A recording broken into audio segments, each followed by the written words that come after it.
So I mostly want to make this video for me to say that today, May 5th, 2020, marks 1 year since I took my Shahada, which means I've been a Muslim now for a whole year.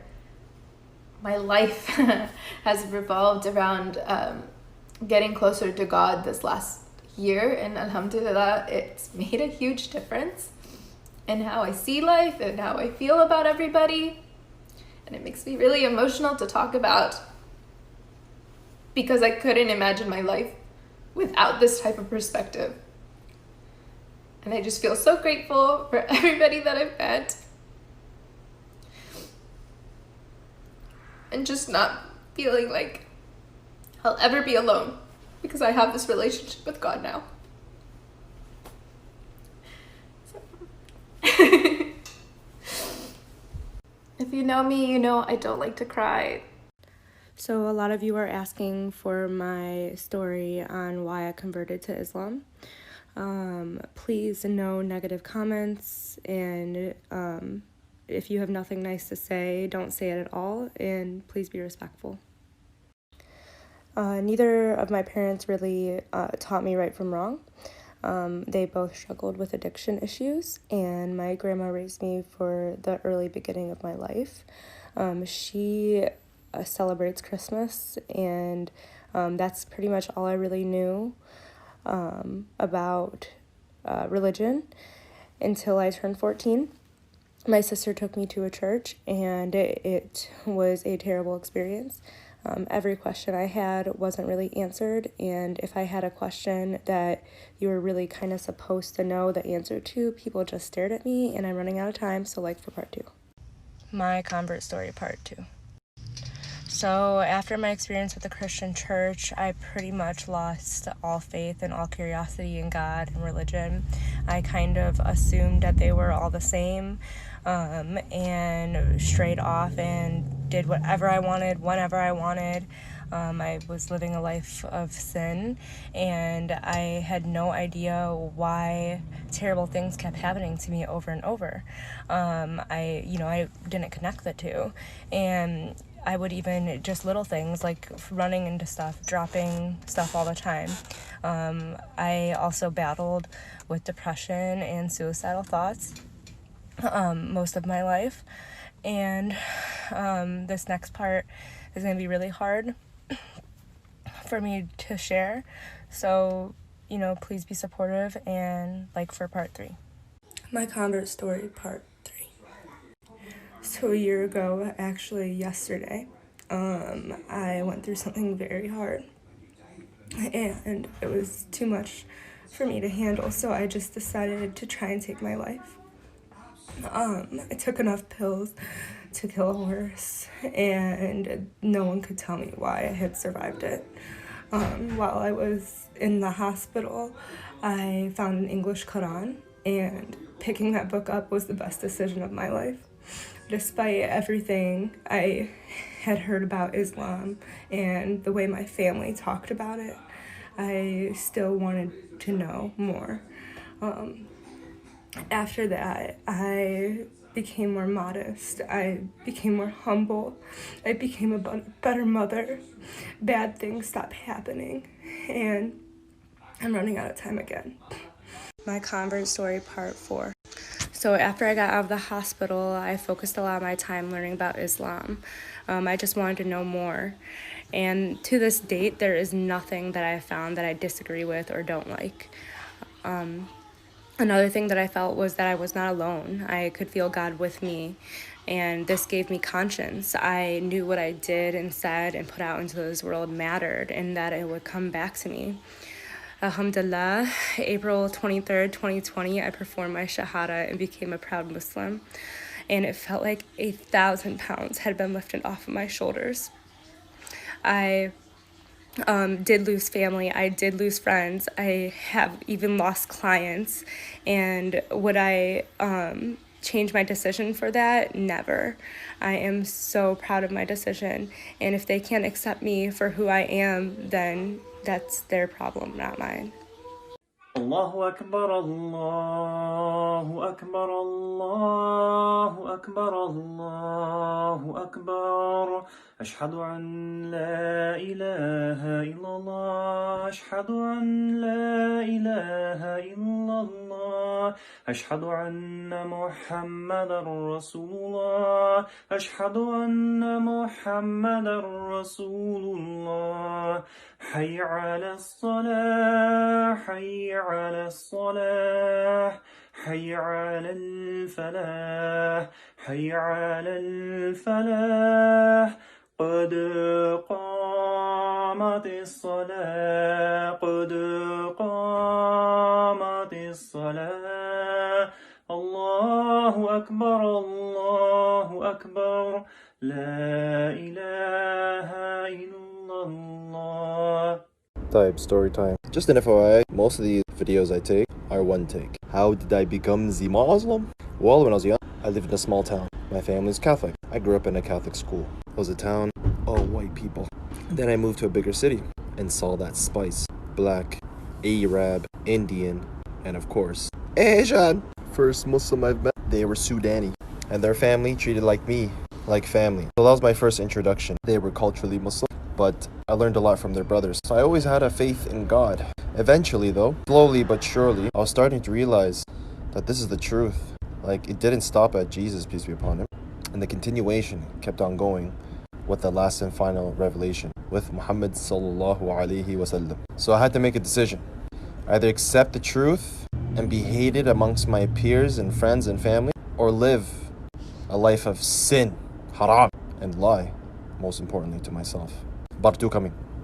Aywa, story time, part 2. Yes, I want to clarify. Shit, it's cold. Every man must choose his own path. So we left off.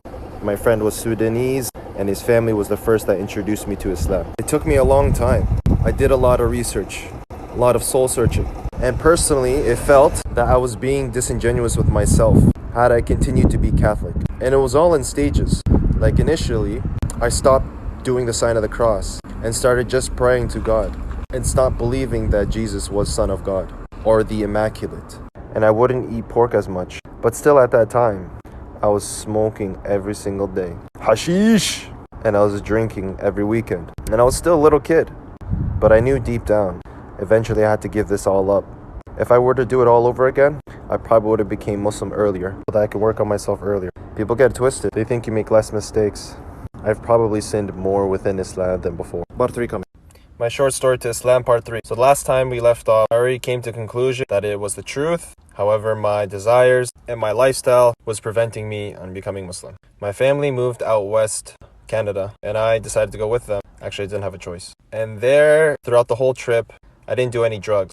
No weed, no drinking, not even smoking. Well, maybe I had like a bogey here or two. Eventually, when we landed, it was in a small hick-ass town where people were amazed that I could speak English fluently. I was really upset because I was city boy. I didn't like this small hick-ass town. Everybody was naive and small-minded. Eventually, though, I hit rock bottom. I missed my friends. I got back into smoking weed and drinking, and I was just super unhappy. My parents got to the point, they were like, we give up on you. We don't care what you do. Just do whatever you want. Yeah, I would have preferred them beating the shit out of me than emotionally destroying me. But yeah, I remember I sincerely made dua that night. And I think that was the first time I cried.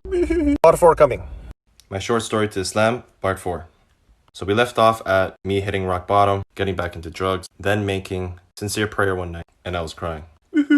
And literally, I just prayed for guidance. I prayed for just real change in my life. The morning of, I woke up early. I felt some form of relief, weight off my shoulders, as if my tawbah was accepted, repentance. I didn't feel good, but I felt content with myself. I had a trip booked back out east. I came back just to visit. I was coughing like crazy when I got off the airplane and hit the downtown because of the pollution, but it smelled like home. Later on, I connected with my friends, my old friends, which some of them turned out to be practicing. And then I went to the masjid, the mosque, and that's where I took my shahada. From there, I gained a lot of knowledge, learned as much as I could. I grabbed so many materials, and within like less than a month's time, I learned how to pray. Then I had to fly back. Part 5 coming. My short story to Islam, part 5. We last left off where I told my parents I took a trip back to my original city where I took my shahada there. A lot of people ask me though, how did your parents react? And surprisingly, they were okay with it. I heard of many horror stories, people getting kicked out, disowned from the family, force feeding them to eat pork. So I was a little bit reluctant on telling them. But I was like, you know what, I don't want to keep this a secret. And I told them right away. I have no idea why I said this to my dad, but he was like, tell me, okay, what is Islam? And I was like, same thing, you believe in one God, but there's no drinking, no smoking, and you can have more than one wife. And I swear to God, his reaction was, no drinking, no smoking, more than one wife? I like this religion. It worked for me because I turned my life around completely. I went from a disobedient piece of shit to obedient son or loving son. But for my parents, they don't care about religion. They care more about money, education, doctor, lawyer, accountant, like most parents. Part 5.5. My short story to Islam. Part 5.5. We last left off my parents' reaction. Surprisingly, they didn't kick me out or get angry or super upset, and they took it well. When I flew back out east to my original city, I linked up with the Muslim community there. The first time I prayed Jummah, I was there, and I saw how the community was. Very accepting, very diverse, and that's where I took my Shahada. It wasn't like I said my Shahada in front of everybody and then getting hugged by a whole bunch of random men. I just said it when I was there. And there were a couple brothers helping me throughout the process, and that was it. From there on, I was introduced to the Muslim community, and I received a lot of books. One of the first things I learned how to do was to pray. Surprisingly, that wasn't too hard to do. It was more so praying all of them on time. I just want to say from the bottom of my heart, I'd like to take this chance to apologize to absolutely nobody. I converted to Islam when I was 18 and I'm 27 now. Over the years, many people have actually asked me about the religion and converted, and the biggest reason they said that I helped them was being non-judgmental, not judging them for their past and just being totally open and kind. My conversion story to Islam, part 1. So I converted to Islam 10 years ago on June 16th, 2010 at the age of 15. I come from a Christian background. I was raised by a Christian family, and all my life I went to Catholic schools. I was a very bad kid. I was very lost, got into some trouble, drinking, smoking, all that gangster jahiliyyah stuff. So when I was in grade 10, I was in a relationship. Don't judge me, you know what I'm saying? I was a Muslim. I was in a relationship with a Muslim girl, and she was Arab. My conversion story to Islam, part 2. So as I told you guys, I was in a relationship with an Arab girl in high school at the age of 15. And most high school relationships, some high school sweethearts, talk about the future, wanted to have kids, marriage. So my ass caught feelings around 4 months in the relationship, and I told her that I wanted to marry her. And she said, you can't. I asked her why. She said, because you're not part of my religion. So you know what? I asked her, tell me about your religion. And this is the first time in my life that I was ever exposed to the topic about Islam. And she told me everything she knew about Islam, mashallah. We talked about the 5 pillars. We talked about how Muslims aren't terrorists. We talked about Jesus Christ alayhi salam. And this topic really intrigued me because I was born and raised as a Catholic all my life, believing that Jesus alayhi salam was God. So when I found out in Islam that he's only a prophet, I was like, hold up. And then we started debating, and she started saying things like, well, if Jesus is God, how can he pray to Allah, which is said in the Bible? If Jesus is God, why does he say that the Father is greater than I?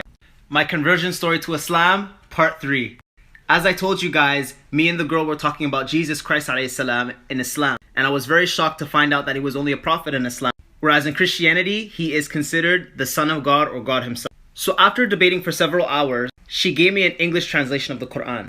And the first story that I read was Surah Maryam. And I was absolutely shocked to find out that in Islam, Muslims believe in Jesus almost exactly the same as Christians do, except that Christians believe that he's God or divine.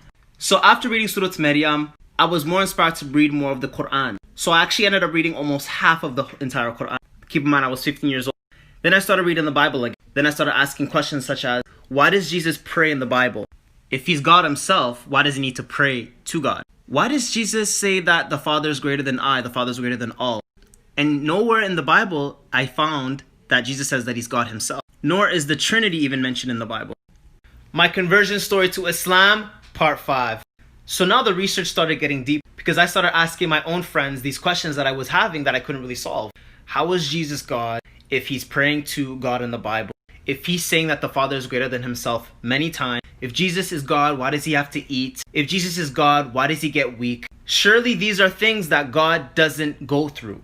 And every day I would study the Quran and the Bible at lunchtime in high school. And this was about 4 months. Every day I would be reading just to gain knowledge. I started getting made fun of by my friends. I started losing friends. Teachers were making fun of me. Keep in mind, this is a Catholic school where there's about 1,000 Christian students. Then you have me just reading the Quran. And the only person who I had by my side was the girl who I was in a relationship with. Alhamdulillah. Then I started telling my parents that I was interested in becoming Muslim. My mom was okay with it. My dad said, if you become Muslim, you will not be my son. My conversion story to Islam, part 6. So I finally approached my parents, telling them that I was interested in becoming Muslim. My mom wasn't as angry, but she was worried, thinking that I was going to become an extremist or a terrorist. My dad, on the other hand, when I told him he wanted to disown me, he said, you're no longer my son. How could you think about doing something that's such a big disgrace to our family? If you guys don't know, African Christians are super hardcore. And that almost made me reconsider. I was telling myself, maybe I should just convert when I'm a little older after high school. Maybe I'm too young as a 15-year-old to want to change my religion just like that. I literally felt alone because as a kid who was respected in school, started getting ridiculed. I felt alone. And all I had was really this want to become closer to God. Then I started learning about the Prophet ﷺ and his life. My conversion to Islam, part 7. So then I started learning about the life of the Prophet ﷺ. And honestly, when I started learning about the Prophet and his life, I truly got inspired. Because the Prophet ﷺ grew up in struggle. He grew up as an orphan. He grew up in poverty. And I really related to his story, sallallahu alaihi wasallam, because I grew up with a very difficult childhood. And I could relate to so many things that the Prophet ﷺ went through. And also, what really intrigued me about Islam is that the Prophet sallallahu alaihi wasallam is the only religious historical figure whom you can actually historically prove existed. You cannot historically prove that Isa alayhi salam existed. You cannot historically prove that Musa alayhi salam existed or any of the prophets that are mentioned in the Quran historically. But Muhammad sallallahu alayhi wasallam, there is historical proof that a man named Muhammad sallallahu alayhi wasallam existed in the 6th century Arabia. And that created some sort of validation in me. And my inspiration from the Prophet sallallahu alayhi wasallam just couldn't hold me back from converting to Islam.